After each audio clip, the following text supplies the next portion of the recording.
Oke, halo.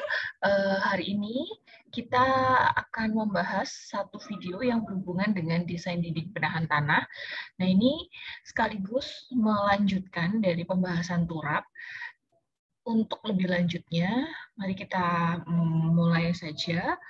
Sebelumnya, saya terima kasih banyak kepada teman-teman yang sudah menyaksikan video dan menontonnya, kemudian sudah subscribe dan share. Saya lanjut saja ke tentang desain dinding penahan tanah. Nah, kalau kita lihat sebenarnya dari bahasan perkuliahan pada minggu ke-7 ini adalah tentang bagaimana kita mampu merencanakan konstruksi dinding penahan. Kalau di minggu ke-6 itu adalah pengenalan tentang tipe-tipe dinding penahan dan bagaimana menghitung tekanan lateral pada dinding penahan. Pada prinsipnya sama saja ya. Kalau kita belajar dinding penahan ataupun turap, langkah pertama yang perlu kita pelajari dari retaining wall ataupun turap adalah bagaimana kita bisa mengenal tegangan lateralnya. Jadi, tegangan lateral itu adalah suatu tegangan yang diakibatkan oleh berat sendirinya tanah yang dikalikan dengan suatu nilai koefisien. Jadi tegangan lateral itu dilambangkan dengan tegangan horizontal yang merupakan suatu komponen perkalian dari tegangan vertikal dikalikan suatu nilai koefisien. Baik itu koefisien pada saat dia diam, at rest, tidak ada pergerakan, atau koefisien pada saat dia aktif, dan koefisien pada saat dia menjadi pasif. Nilai KA, K0, dan KB akan bergantung dengan cara apa kita menghitungnya. Kalau versinya Rankine, maka KA bisa dihitung dengan cara tangan kuadrat 45 min V per 2. V itu adalah sudut geser dalam tanah dari setiap lapisan tanahnya. Kemudian kalau pasif, KP adalah tangan kuadrat 45 plus V per 2. Ini yang kadang-kadang keliru untuk menghitung nilai KA dan KP. Tegangan vertikal terdiri dari komponen ketinggian dari satu lapisan tanah dengan berat volume tanah. Jadi pada satu lapisan tanah, namanya tegangan vertikal, itu akan bertemu suatu fungsi gamma dikali dengan nilai ketinggian. Jikalau pada satu lapisan tanah. Jika pada lapisan tanah tersebut terdapat beban merata, maka sebenarnya nilai gamma kali H itu akan tergantikan dengan nilai Q untuk beban merata.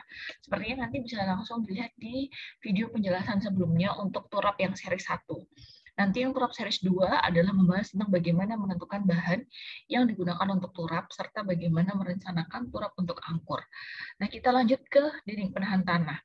Sebenarnya kalau kita membedakan antara dinding penahan tanah dengan turap, dua-duanya sama fungsinya. Sama-sama sebagai penahan tanah. Kenapa kok tanah harus ditahan? Karena pada dasarnya ketika tanah berada pada suatu elevasi tertentu, dia pasti akan mencari kesetimbangan untuk dirinya sendiri. Nah, ketika tanah mencari kesetimbangan, otomatis dia pasti akan bergerak. Nah, yang menahan gerakan tanah itu sendiri adalah badan tanahnya sendiri. Dinding penahan tanah adalah membantu dari proses menahan dorongan tanah yang mencari kesetimbangannya.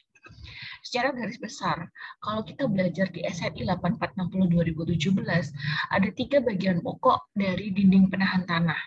Tapi sebenarnya kalau kita belajar secara teori, sebenarnya ada 2 hal yang dikategorikan, yaitu pertama adalah dinding penahan tanah konvensional ataupun dinding yang MSE wall.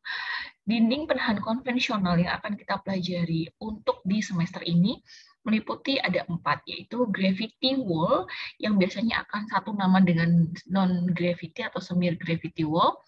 Lalu kemudian ada dinding cantilever dan ada dinding counterfort. Nah, pada saat kita akan mendesain dinding penahan tanah, sebaiknya parameter-parameter basic seperti berat volume tanah, lalu kemudian sudut geser dalam, dan nilai kohesi itu sudah teridentifikasi pada masing-masing lapisan tanah yang digunakan untuk menghitung berapa tegangan lateral yang terjadi.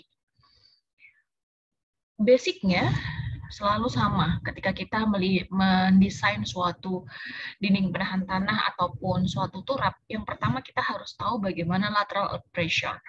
Lateral earth pressure itu biasanya kita identifikasi dulu tegangan horizontal, dan kemudian kita akan mengetahui gaya aktif atau gaya pasif yang terjadi pada lapisannya. Kemudian pada semua komponen dinding penahan tanah akan dicek kekuatannya, baik termasuk dari komponen beratnya dindingnya sendiri ataupun dari perkuatan dengan tulangannya. Nah, yang dibahas di sini adalah dari berat tubuhnya sendiri ya. Kemudian bagaimana sih caranya kita melakukan desain dinding penahan tanah?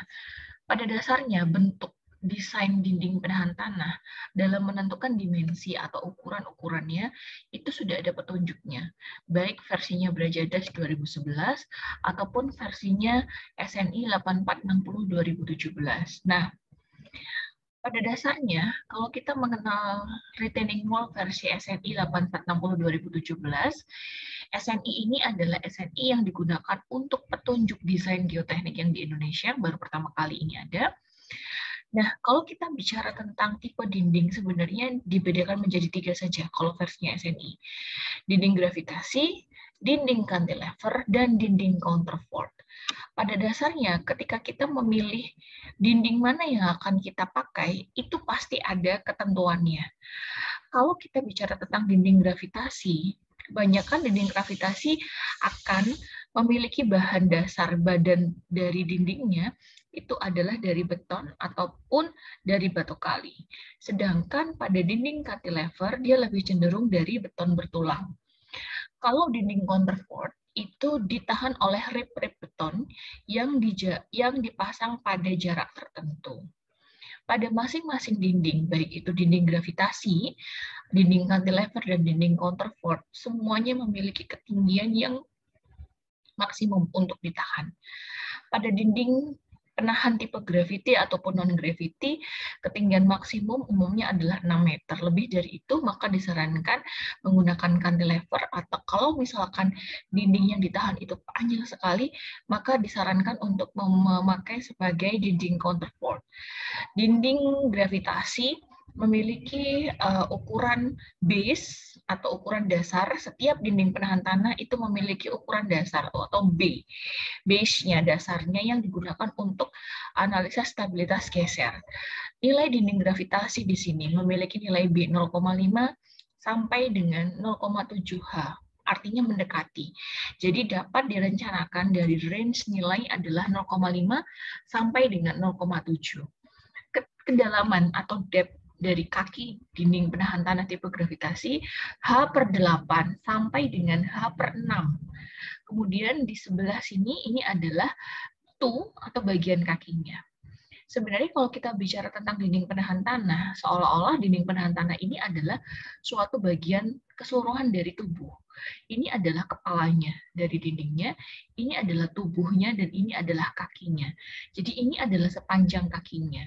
Di depan, dinding ini yang disebut dengan toe, dan yang di belakang ini disebut dengan yang namanya heel. Kalau kita kembali ke pemakaian sepatu, ada sepatu high heels, maka ujung heels pasti berada di belakang. Jadi seolah-olah ketika kita berdiri, maka ujung kaki toe ini yang akan menahan kesetimbangan. Nah, apa itu fungsinya toe? Pertama adalah kata kunci dari desain dinding penahan tanah adalah aman terhadap stabilitas guling. Stabilitas guling memiliki angka minimum atau safety factor adalah sama dengan minimal 2. Jadi safety factor minimum untuk stabilitas guling adalah lebih besar sama dengan 2. Ini adalah bagian kakinya dan ini adalah bagian heelsnya. Kemudian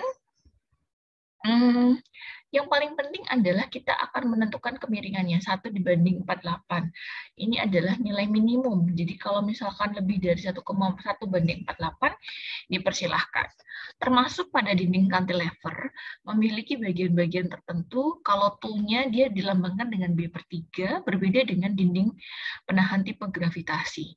Kalau tipe dinding gravitasi nilai toe-nya adalah D/2 sampai dengan D. Kalau dinding cantilever dia adalah toe-nya B/3 3/3. Namun kedalamannya juga berbeda.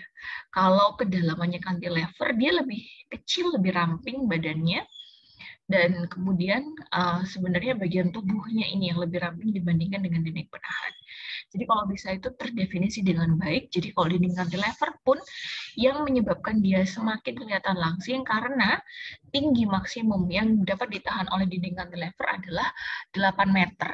Dan kemudian dinding cantilever pun sebenarnya bisa digunakan untuk tanah yang jelek. Tapi di bawah tanah juga diperlukan biasanya tambahan perkuatan. Nah, perkuatan yang digunakan itu biasanya adalah tiang-tiang pendek yang masuk di dalamnya. Rip-rip beton yang terpasang pada dinding counterfort tujuannya adalah untuk menahan dari lempengan-lempengan yang tipis dari dindingnya sendiri, termasuk dari tanahnya. Rip-rip beton ini dipasang pada jarak tertentu. Ada yang terpasang di depan dinding, ada yang terpasang di belakang dinding. Ada yang dinamakan counterfort, ada yang dinamakan buttress. Dinamakan dia adalah buttress apabila sebenarnya kalau ribnya itu berada di muka dinding. Dan kalau dinamakan counterfort, jadi jika rib-ribnya itu adalah di belakang. Dinding penahan tanah yang lain, yang versi SNI yang dapat dikategorikan sebagai tipe gravitasi atau semi gravitasi adalah creep wall dan gabion atau bronjong. Creep wall mungkin dia lebih tinggi dibandingkan dengan gabion. Kalau gabion ini fungsinya hampir sama seperti dinding penahan tanah. Jadi kalau ada yang kurang tahu apa itu gabion atau bronjong, itu adalah suatu kubus yang diisi dengan batu-batuan yang biasanya dipasang di lereng-lereng sungai atau lereng jalan tol yang digunakan sebagai dinding penahan, bukan sebagai perkuatan, tapi sebenarnya untuk dinding penahan supaya menahan gerakan tidak terjadi kelongsoran. Jadi biasanya dipasang di sini untuk jalan tol, nah biasanya di sini dipasang atau di lereng sungai. Itu adalah bronjong. Bronjong pun lebar dasarnya tidak boleh lebih dari ketentuan dinding graviti, karena pada dasarnya gabion atau bronjong dimasukkan dalam kategori dinding penahan tanah tipe gravitasi ataupun semi gravitasi. Dinding semi gravitasi pun dapat diidentifikasi sebagai mirip bentuknya seperti dinding penahan tanah tipe gravitasi. Cuma dimensinya dia lebih kecil, kurang dari 6 meter, dan kemudian pembesiannya sedikit. Jadi sebenarnya itu disebut sebagai dinding semi gravitasi. Ketika kita akan melakukan desain dinding penahan tanah, nah, apa cara yang paling mudah dalam kita mengidentifikasikan? Jadi saya akan misalnya memberikan contoh soal dahulu. Sebentar, saya tambahkan saja. Jadi misalnya seperti ini. Kalau misalkan kita punya suatu lapisan tanah berbentuk seperti ini, sebentar saya stop share dulu.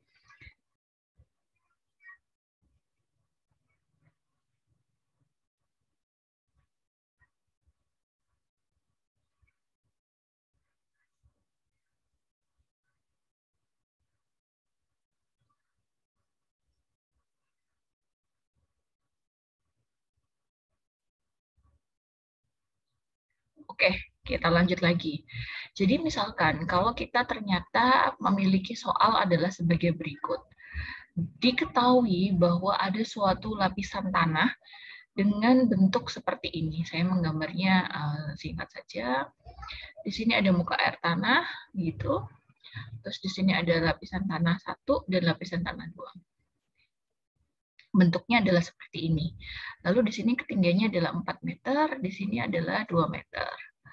Kemudian lapisan tanah yang di atas dia memiliki geometri sama dengan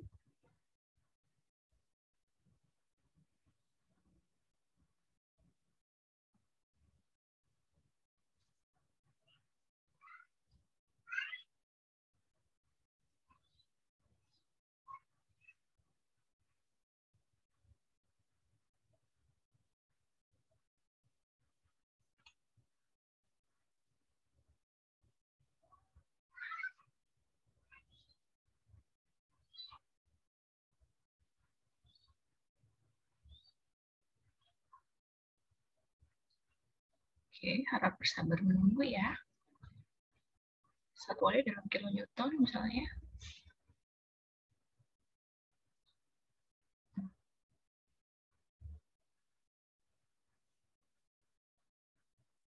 Oke. Yang di sini, kalau ini 2 meter, berarti ini 1 meter, ini 1 meter ya. Ini parameter tanahnya adalah gamma T.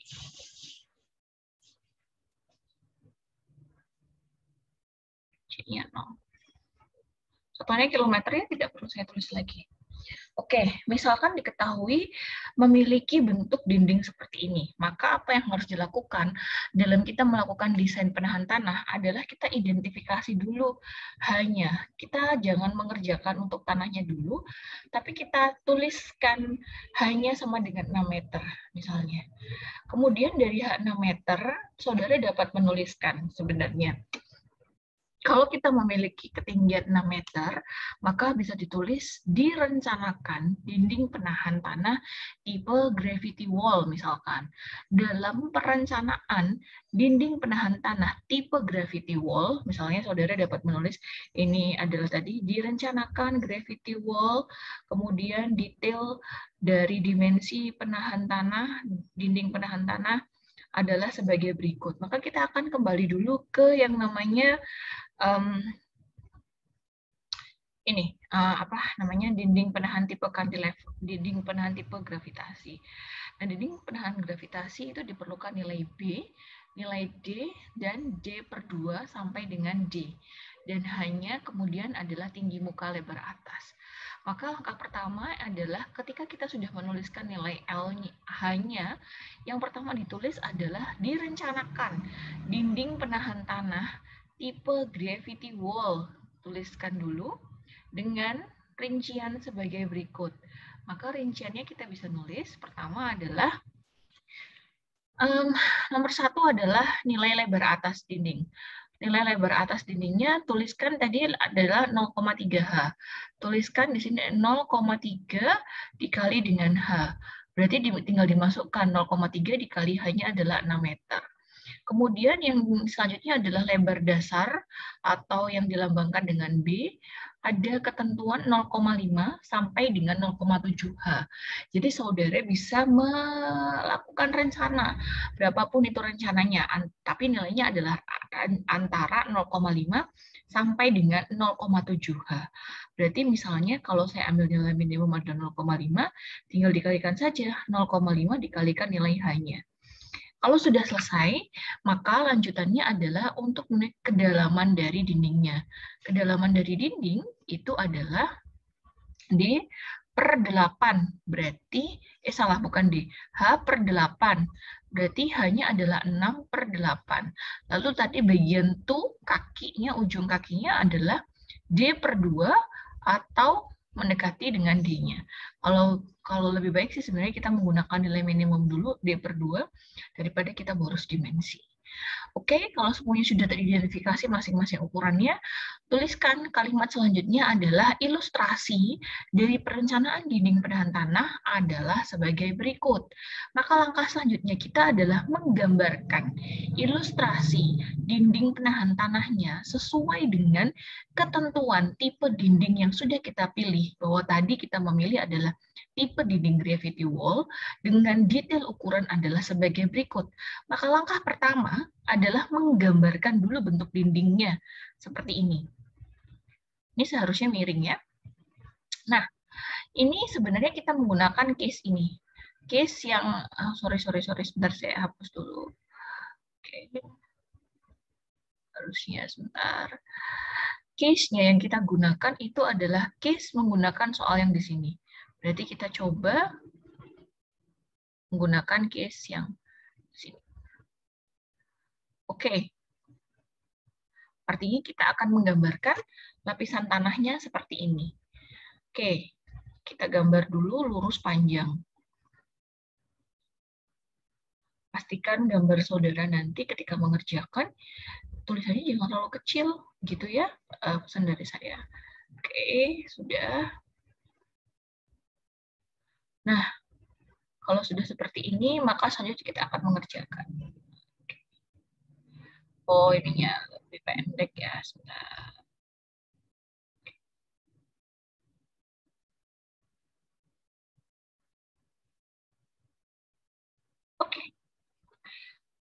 kita sudah memiliki dimensi sesuai dengan ketentuan, kita transformasikan ke bentuk yang di sini. Lah, soal selanjutnya, soal 2 lapisan di sini, kita transformasikan dalam bentuk yang seperti ini. Kalau lapisan tanahnya 3, ya berarti kita nanti menggambar lapisannya adalah 3. Begitu seterusnya. Kalau kita identifikasi tanah di lapisan 1, dia adalah sand. Kenapa sand? Karena C-nya adalah sama dengan 0. Pada lapisan tanah kedua, dia adalah tanah clay. Dia adalah komponen aktif. Yang di sini adalah komponen dari pasifnya. Kemudian dari komponen aktif ada 2 lapis, tanah sand dan tanah clay. Dan yang tanah pasif dia adalah clay karena dia nilai C-nya adalah 0. Di sini adalah gamanya sama dengan 16. Sekarang kita ke arah desain untuk menganalisis besarnya tegangan lateral. Dalam kita menghitung tegangan lateral pasti ada komponen short term dan long term. Banyak yang tidak bisa menjawab apa itu bedanya short term dengan long term. Short term dan long term itu akan dibedakan. Pertama adalah dari jenis tanahnya terlebih dahulu. Ada 2 kategori tanah yang akan kita pelajari di sini adalah sand dan ada clay, pasir dan lempung. Ketika kita memiliki tanah yang namanya short term dan long term, ya jelas namanya adalah jangka pendek dan jangka panjang. Tetapi apakah itu? Jangka panjang sama jangka pendek itu adalah berkata seiring berjalannya waktu dengan pembebanan, baik pembebanan dari dirinya tanah sendiri ataupun dari beban dari luarnya. Sehingga ketika beban itu diterapkan pada suatu lapisan tanah, yang terjadi adalah seluruh tekanan yang ada di atas tanah itu akan diterima hanya oleh butiran-butiran tanahnya saja, sehingga tegangan yang diterima adalah menjadi tegangan efektif. Jadi tegangan efektif itu adalah tegangan yang hanya diterima oleh butiran tanah. Karena apa? Karena semua udara dan air yang ada di dalam lapisan tanah tersebut itu keluar karena adanya proses pembebanan seiring berjalannya waktu. Itu adalah bedanya short term dan long term. Short term adalah pada saat beban itu diterapkan, pada saat lapisan tanah itu baru bekerja sebentar saja. Kalau kita menerapkan itu dalam sesi pondasi, short term itu adalah untuk mengevaluasi ketika pondasi itu dimasukkan di atas tanah selama 7 hari. Tapi kalau long term itu adalah sampai dengan masa berakhirnya konstruksi, sampai dengan umur rencana yang diinginkan. Short term dan long term itu akan menghasilkan suatu parameter penting dalam perhitungan untuk tegangan lateral. Seperti yang kita ketahui bahwa dalam kita menghitung tegangan lateral, itu pasti ada komponen tegangan vertikal dikali suatu nilai koefisien, tanpa kita sadari bahwa sebenarnya tegangan vertikal sendiri itu pasti ada komponen gamma dikali H. Versi Rankine mengatakan bahwa yang namanya tegangan horizontal bukan hanya mempertimbangkan dari berat tanahnya sendiri, namun juga mempertimbangkan nilai kohesi, di mana komponen kohesi pada ranah aktif dia akan mengurangi dan komponen pasif dia akan menambahkan. Sehingga parameter short term dan long term untuk desain dinding penahan tanah itu adalah bagaimana kita mengeluarkan parameter-parameter penting dalam perhitungan tegangan lateral seperti nilai gamma, nilai kohesi, dan nilai sudut geser pada masing-masing tanah yaitu sand ataupun clay. Short term dan long term pada tanah pasir memiliki parameter yang sama, yaitu dia memiliki gamma efektif, nilai kohesi efektif, dan sudut geser dalam efektif. Ini cara membacanya adalah V, tapi bukan P, bukan jari-jari, tapi V. Kemudian ini adalah C, aksen, dan sudut geser. Mohon ketika nanti menuliskan nilai gamma, jangan menulis seperti huruf Y besar, tapi benar-benar menulis seperti ini. Karena lambang ini sebenarnya ya kalau misalkan ngetik di Word bisa jadi bentuknya seperti itu, tapi sebenarnya kok kita nulis sendiri juga ada bentuk yang seperti ini. Jadi jangan sampai lambang itu salah. Karena sebenarnya kok lambang itu salah, simbolnya salah, artinya sebenarnya juga salah. Kalau kita ke tanah clay, parameter short term dan long term-nya akan berbeda. Jadi parameternya short term, long term pada tanah lempung itu, kalau short term dia masih menggunakan gamma T atau gamma sat, bahkan ketika dia di bawah muka air tanah, nilai CU atau sudut geser U, dan ini nilai C atau nilai sudut geser biasa. Tapi pada saat dia mengalami long term, parameter tanah kohesif adalah gamma efektif, nilai C efektif, dan sudut geser dalam efektifnya. Nah, bagaimana dengan kita memiliki kondisi yang seperti ini? Tegangan lateralnya adalah, pertama kita terjemahkan dulu untuk tanah yang pertama. Nah, tanah yang pertama ini adalah di mana dia memiliki jenis tanah pasir. Nah, kalau jenis tanahnya pasir, berarti di lapisan tanah pertama, komponen tegangan lateral yang diajarkan versi Rankine adalah dengan cara menggambarkan segitiga terlebih dahulu. Oke, segitiga di sini adalah nilai A. Tuliskan nilai A. A di sini kita hitung pada kondisi short term-nya. Short term adalah A. A di sini adalah komponen dari tanah aktifnya, yaitu maka kita menggunakan nilai gamma efektif, nilai H setinggi dari tanah yang pertama adalah 4, saya langsung terjemahkan saja 4, dikali dengan nilai KA1. Kemudian dari satu lapisan tanah di atas pasti akan tertransformasi ke bawah, maka dia akan menjadi ini adalah poin B. Maka poin B itu adalah komponen dari gamma efektif dikali dengan nilai 4 dikali dengan KA2, karena dia berada di lapisan tanah kedua. Langkah selanjutnya adalah dengan cara untuk tanah yang lapisan kedua, karena dia kondisinya short term dan dia adalah lempung, maka diagram tegangannya versi Rankine adalah selain memperhitungkan berat sendiri tanah, terdapat nilai kohesi yang harus dipertimbangkan. Maka ada dua tabel, tabel A dan tabel B. Ya, saya hapus dulu ini, nanti biar tidak bingung. Oke. Parameter short term dan long term. Oke, saya bagi dua, ini short term dan ini adalah long term. Nah, untuk yang short term tanah C adalah menggunakan, karena di sini dia ada muka air tanah, maka dia akan menjadi gamma sat dikali dengan nilai ketinggiannya adalah di sini adalah 2 dikali nilai KA2. Oke. Yang pada poin D itu adalah apa? Karena kohesi, jangan lupa langsung ditulis saja min 2C akar KA, karena ini adalah komponen aktif. Sudah selesai? Begitu saja. Nah, ini yang belum pernah diajarkan di semua kelas rekpon saya. Kalau dia di bawah muka air tanah, artinya dalam kondisi short term, artinya airnya masih ada di situ. Sehingga ada tegangan air yang bekerja di dalam lapisan tanahnya. Tegangan air yang bekerja di suatu lapisan tanah, dia bentuknya adalah tetap segitiga. Sama seperti lapisan tanah. Yang ini adalah E. E itu adalah akibat dari airnya. E adalah dari gamma W dikali dengan HW. Yang harus diperhatikan tentang HW. HW itu adalah dilihat dari letak muka air tanahnya. Kalau dalam kasus ini, nilai HW-nya adalah dilihat dari MAT-nya di sini, maka HW-nya adalah 2. Karena diletakkan di sini sampai dengan di bawah. Ini adalah nilai HW. Kalau misalkan nanti muka air tanah yang diketahui adalah di atas, maka HW-nya cukup menggambarkan 1 saja. Karena ibaratnya airnya itu masih ada di dalam lapisan itu setinggi dari muka air tanah yang diketahui. Kemudian tinggal dimasukkan, tidak ada nilai KA, KA atau KP atau K0 karena air tidak ada istilahnya gesekan yang terjadi, tidak ada sudut di dalam tanah. Jadi hanya besarnya tegangan. Kemudian untuk tanah pasif, karena dia adalah pasir, maka dia bentuknya adalah tetap segitiga.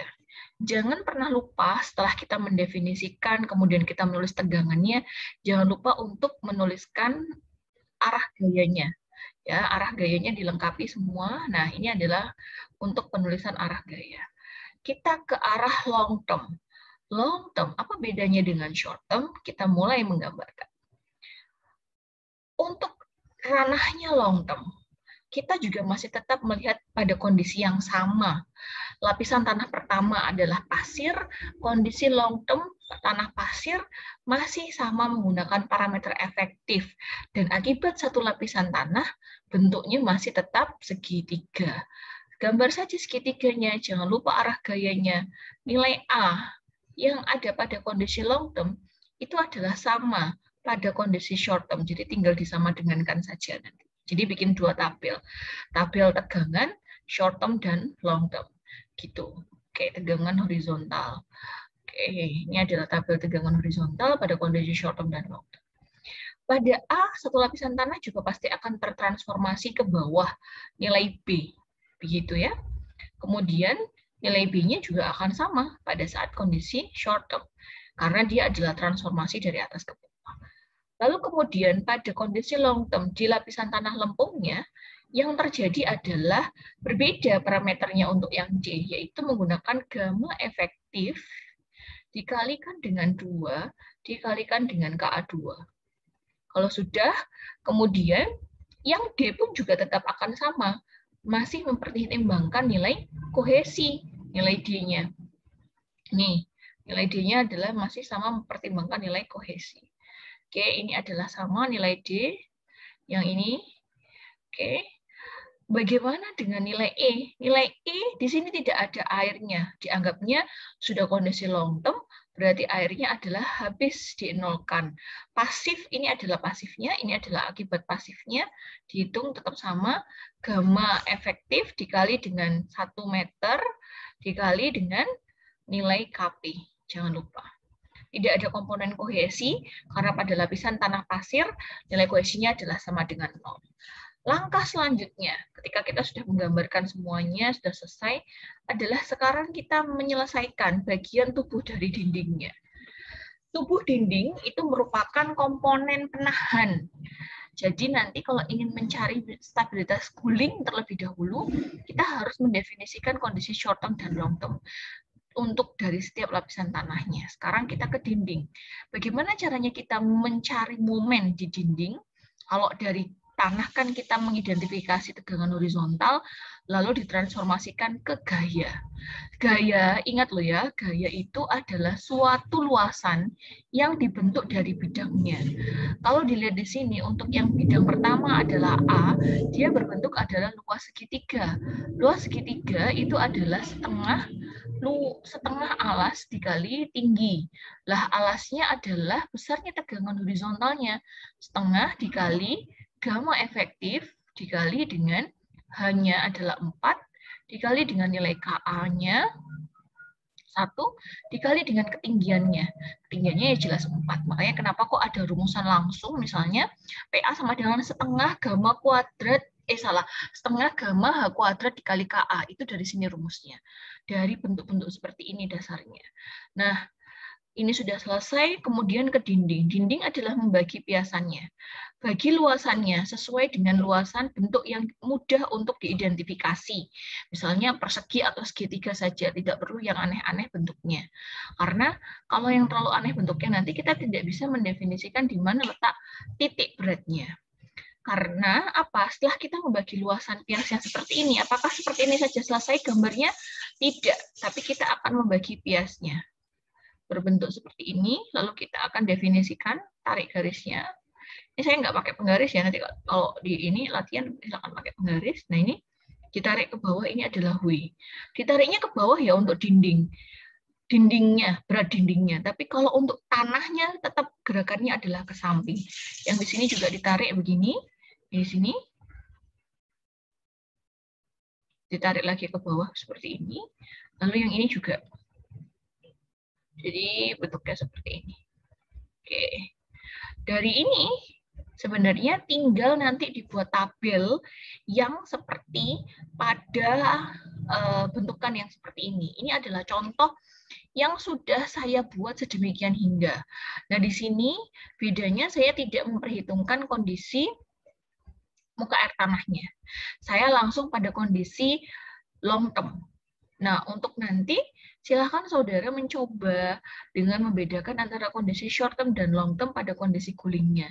Ini adalah soal yang mungkin bisa diselesaikan sehingga saudara bisa latihan untuk cek stabilitas coolingnya terlebih dahulu.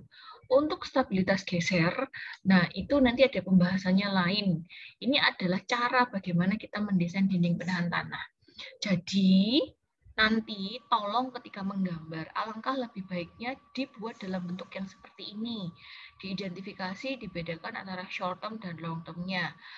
Dan gambarnya terlihat dengan jelas, dengan skala yang baik, supaya nanti pada saat ketika kita lakukan cek analisa stabilitas itu bisa teridentifikasi dengan mudah di manakah letak kesalahannya.